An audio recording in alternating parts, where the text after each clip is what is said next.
for the missing plane led by Indonesian authority in accordance to International Civil Aviation Organization's Convention. Since the state of occurrence and also the state of registry is all Indonesia, so Indonesia is leading the search.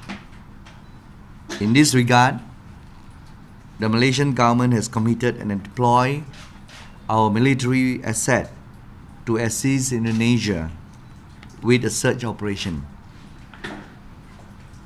I've been in close contact with my counterparts in Indonesia, His Excellency Ignatius Jonan, and Singapore Minister of Transport, His Excellency Liu Tak Yu, to lend any available assistance in this time of need.